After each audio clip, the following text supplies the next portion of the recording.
In 3, 2, 1, go. Hello, and welcome to one more episode of Toast the Toss. My name is Arun Sriram,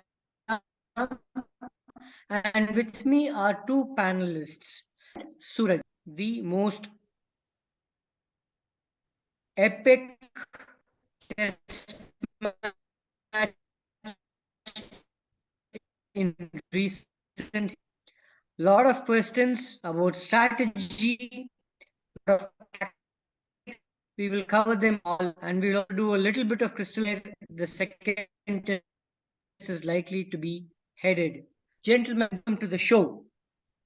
And let me start by asking Suraj concluded and compare that with the 2005. Which one do you think was better?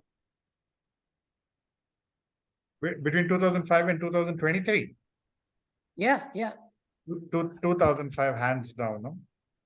Because England won, and they kind of broke mighty Aussies. But there's a life lesson there. What goes around comes around, even if it's after 20 years. So just keep trying. Interesting. What goes around comes around as well. Yeah, but was it fascinating to see an Aussie team that seemed less aggressive than an England team on the field? Personally, I felt the way Pat Cummins laughed off the bad leave of a fake Ben Stokes bouncer, and towards the end, when Lyon, I think, missed a shot or something like that, or wanted a single but didn't get it, there was this huge laughter that Pat Cummins gave, and that gave me an impression was either this guy is super calm, but within that there was so much of resolve, gritty resolve that he carried. It was an Australia team like no other, and it was an Australian captain at the helm like no other that I have seen at least the last 20 years. How did you feel, Sanskar, about Cummins' approach in the final hour of the test match? Um, you would expect that from any leader, to be honest. Like with just 2 wickets in the hand and with bowlers all over you and with time, like with race against time, I think you needed a leader like Cummins to be calm, be at helm of affairs, and lead them to the victory the way they did. And just to touch up a bit upon what goes around comes around, I think I can apply the same principle to 2019 Headingley Test and this one. Right. So, in terms of the side selection, if I may say, like England looks like the most dominant side in the entire universe right now, and they had to call somebody out of retirement to bowl spin for them. And he's not even a frontline spinner to start with. What exactly went wrong? And Moeen Ali too complained about excessive some injury and applied some ointment or cream that made him cough up 25% of his match fee. What's wrong? I mean, we don't have a second spinner in England. Is that where we are that we need to pull somebody out of the archives? Sanskar?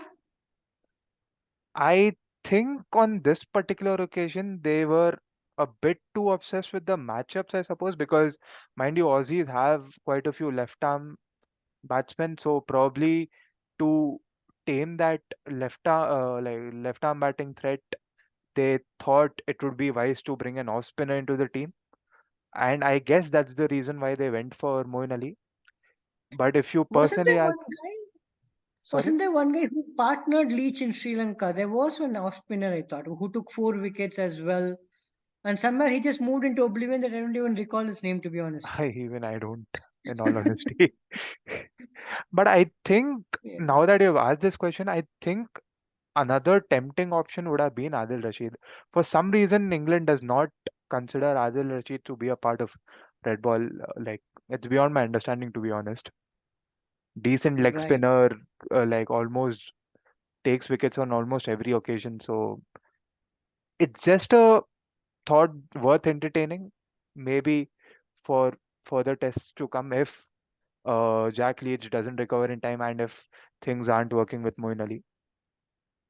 Right. Suraj, that also brings the question on the keepers. I think England wanted to pack their side with like 12 batters if they could have, and maybe 15 bowlers if they could have.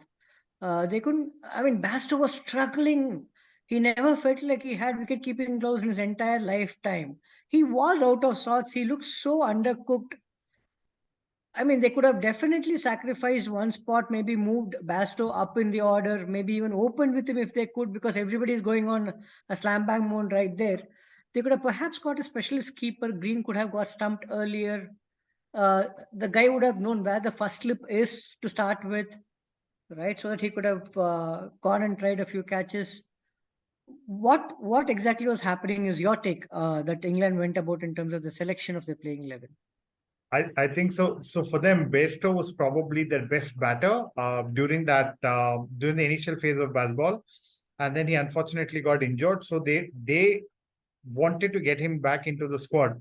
And honestly, batting wise, he obviously gave them the impetus. First innings, second innings. So he's there from a batting perspective. I think his keeping is suspect.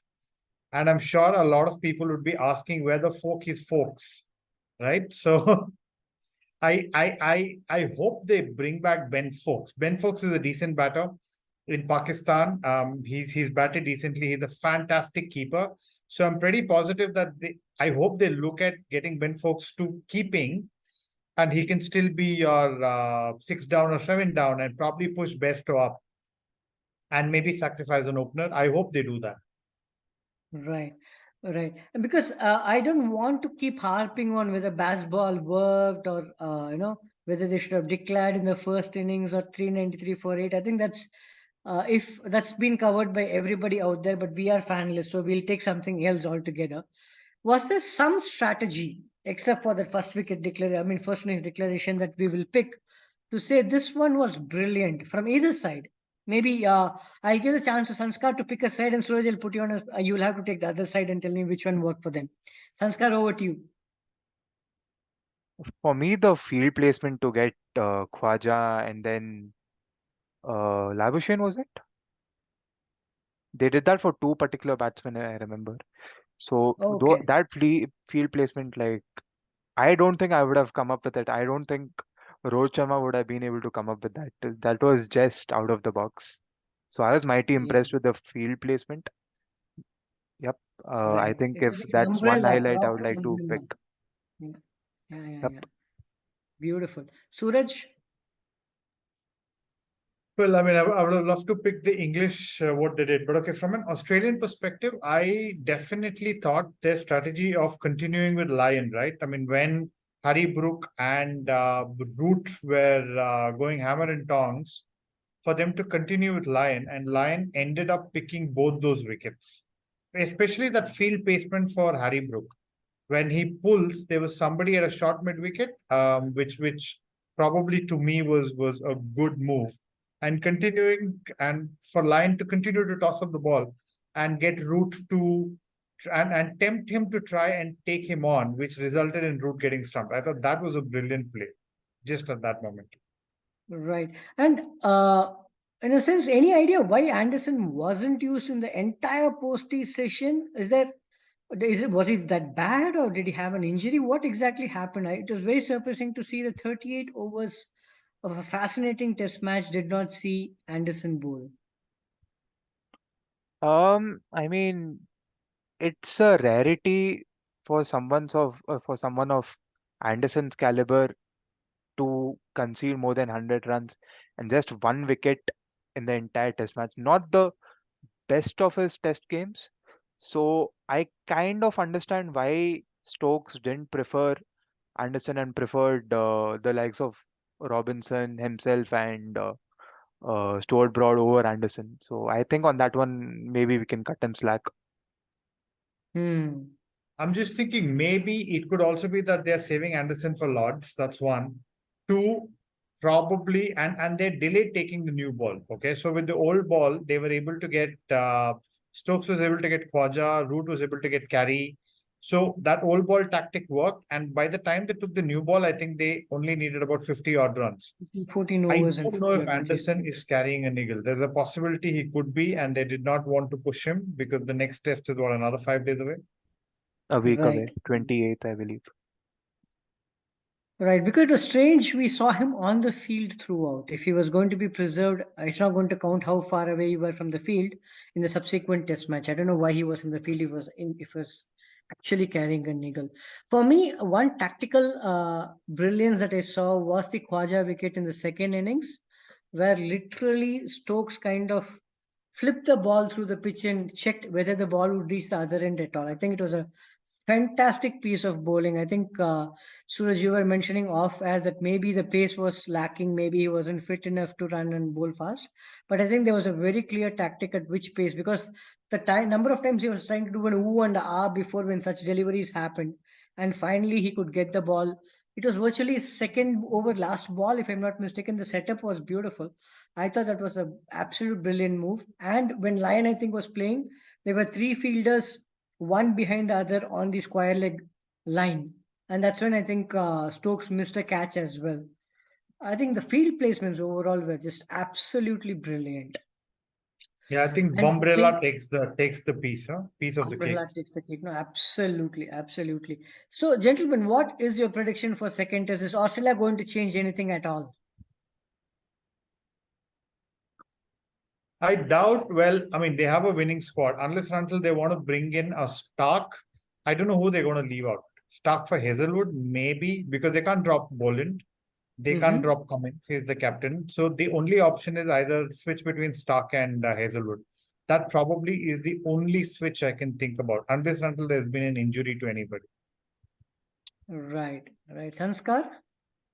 Yeah, I see the same 11. Unless out of nowhere we see a green top, which I still doubt will happen for this series. They might take an outrageous call of dropping Lyon and getting in Stark. Ah, I don't know. I mean, if unless if I it's a stopped lush watching Test green top. cricket if Australia drop Nathan Lyon. As simple as that. It doesn't matter whether they're playing on grass, whether they're playing on Mars, or whether they're playing in Lords. It doesn't make a difference. If Lyon doesn't get to be in the playing 11 of Australia until he's retired, I will not consider that to be Ashes. As simple as that. Well, I'm only speculating, but I know, I know, I know. highly unlikely. I mean, for me, my favorite three spinners are Shane Warne, Rangana Herath, and Nathan Lyon, man. So, yeah, so that's that's pretty much my top three pick. In Listen, terms of you are classical also spinners, dropping Ashwin, no? This is unacceptable. Ashwin is not a classical bowler. I wouldn't, to be honest, if it is Lyon, I can watch him bowl through the day. Like one, I can watch. Herath, not much, but the sheer discipline of bowling what orthodox left arm spinners, and to kind of bloom at the age he did and have around 450 scalps, if I'm not mistaken, is phenomenal. And Nathan Lyon over Ashwin any day of the week, any week of the month, any month of the year. There's not even a contest as far as watching off spin between Lyon and Ashwin is. Yeah. Hmm. Yeah, you can Okay. ask me for that. That's okay. We have a headline at least. Okay. Okay. Nice. And English changes? Well, I would definitely think they need to get Folks. If they or they might give Bairstow another chance. I think Folks is a much better keeper. So if I had to make a choice, probably just move everybody one up and take a call between maybe Duckett sits out, Pope goes one position up, and everybody goes one position up, and Best and Folks is in your lower middle order. And I definitely think they'll get Wood instead of Robinson. Wood instead of Robinson. Okay, I thought the more bolder call would be to replace Anderson, but if you're saying he's reserved for Lords, I mean, he's such a class act that you can't drop him after one bad game for Yeah, sure. and Lords with the slope and depending on the weather. I mean, Anderson is probably El Clasico there, right? So Absolutely, absolutely. I mean, it's such a joy to watch Broad and Anderson in Test match. There are things that you see Ashes and you feel like certain other more famous teams feel like high school teams who are just enthusiastic. Whereas for me, the England team looks like stuff made of legends, but they have the enthusiasm of a high school. But like when have you last seen a captain? Maybe Alistair Cook again, a captain standing in forward short leg on the fifth day, and the way these guys dived around to save every single, like Robinson was all over the place. You wouldn't know whether it's Glenn Phillips or Robinson for some time, except for the height. So it was fascinating to see a test match of such high caliber, and can't wait to see the remaining test matches. Any final thoughts, folks, from each of you? Suraj, let me start with you. Yeah. I'm sticking my neck out and saying England are going to go one up. I mean, or they're going to level at Lords. They're going to go level at Lords. Super. Sanskar? Same. I'm gonna go with England 1, Australia 1. I'm gonna stick to my prediction of 3-2 in favor of England as I did in the last video. Lovely, lovely. Okay, so you want to do the prediction for the series overall? 3-2. 3-2 in favor of England. Just because I want Bazball to survive. If they lose the Ashes, there will be a lot of question that the purists might come back and they might slash Bazball, or they might ask them to change. So just for this whole entertaining mode of cricket to continue and for this to be the shot in the arm, I definitely want England to win. Right, right. I don't think And Bazball is going in. Yeah, yeah, like Sanskar. yeah, Bazball will stay regardless of the result, because purely from a commercial perspective, I think Bazball has let people embrace test cricket more. I mean, even before Bazball became official, if I were to take India's example, you see those knocks by Rishabh Pant, and that just spiced up things for test cricket in India. Otherwise, Yeah, yeah, WTC, the format of it, the point system, and then the winning percentile system had a role to play to entice the public into watching test cricket, but purely the brand of cricket, yeah, which yeah. has been endorsed in the recent past by the likes of Pant, by the likes of England with their whole baseball thing. I think baseball is there to stay. But the only other thing that I would want for England to do is to not be very reckless in the way they approach, especially the second innings. I felt like most people were to believe that that early declaration in the first half, I mean, in the first innings, is what caused them. But I, contrary to that popular opinion, believe that it was actually their reckless batting in the second innings that cost England this game. Because if I can shed some more light on this, the exact same problem caused them against New Zealand as well, which they lost by 1 run. So I Right. want them to be a little more cautious. Like, I want them to continue with the same brand of cricket. I want them to be fearless.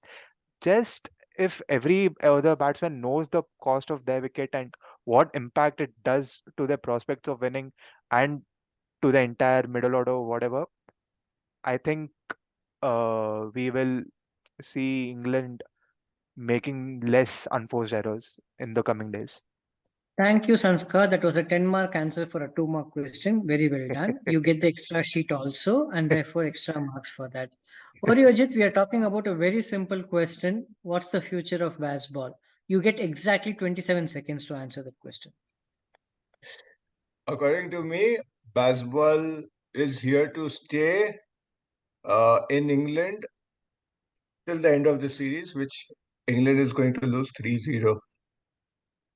And Okay. I think if it is not successful, if England is not able to win is not able to win or perform that nicely, I think Brendan McCullum is on his way out. Right. Okay. Fair enough. And for me, I think baseball is like generative AI, if I may say so. More data moves into training, it gets better. So when we have varied oppositions and varied conditions, I'm sure they will sharpen it. It may not be a ready product yet, but I think it is in the absolutely right direction. Suraj is completely blown away by my AA comparison. I can clearly see it on his face. But yeah, I was just thank thinking, was it AI or Chat GPT? But anyways. ChatGPT is an overhyped tool. I'm sorry, I'm not a prescription. I mean, I don't subscribe or prescribe to ChatGPT much. I actually checked on ChatGPT. Tell me something about Arun Shiram. It said he's a private individual, not very well known, and that was the last time I used ChatGPT. Okay, so on that note, gentlemen, thank you so much. It's been a pleasure talking to you. Look forward to the preview of the second test soon. Thank you very much. Good night. And All right, thanks for tuning everybody. in now and later. Thank you, guys. Bye bye. Thanks. Thank you, Bye-bye. everyone. Bye bye.